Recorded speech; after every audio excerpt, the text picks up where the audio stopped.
ఓం నమో నారాయణాయ.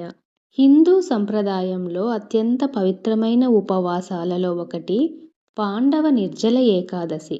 దీనిని భీమ ఏకాదశి లేదా నిర్జల ఏకాదశి అని కూడా పిలుస్తారు.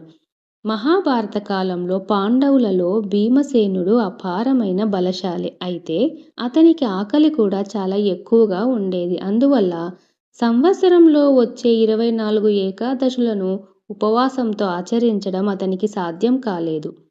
అప్పుడు భీముడు మహర్షి వ్యాసుని వద్దకు వెళ్ళి, నేను అన్ని ఏకాదశులను చేయలేను, కానీ వాటి ఫలితం పొందడానికి ఏదైనా మార్గం ఉందా అని అడిగాడు. అప్పుడు వ్యాస మహర్షి ఇలా చెప్పారు.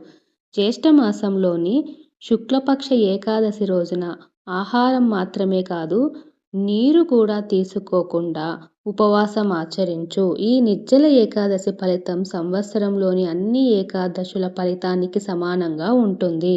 అందుకే ఈ ఏకాదశికి పాండవ నిర్జల ఏకాదశి అనే పేరు వచ్చింది. ఈ రోజున బ్రహ్మ ముహూర్తంలో లేచి స్నానం చేసి శ్రీ మహావిష్ణువును లేదా శ్రీకృష్ణుడిని పూజించాలి. తులసీ దళాలతో అర్చన చేయాలి. ఓం నమో భగవతే వాసుదేవాయ మంత్రాన్ని జపించాలి. విష్ణు సహస్రనామం పారాయణం చేయడం అత్యంత శ్రేయస్కరం. ఉపవాసం చేసేవారు సూర్యోదయం నుండి మరుసటి రోజు ద్వాదశి పారణ వరకు నీరు కూడా తాగకుండా ఉండాలి. అయితే ఆరోగ్య సమస్యలు ఉన్నవారు తమ శక్తికి తగ్గట్టుగా ఉపవాసం ఆచరించవచ్చు. ఈ రోజున ముఖ్యంగా నీరు, గొడుగు, పండ్లు, వస్త్రాలు లేదా అన్నదానం చేయడం వల్ల విశేష ఫలితాన్ని ఇస్తుంది.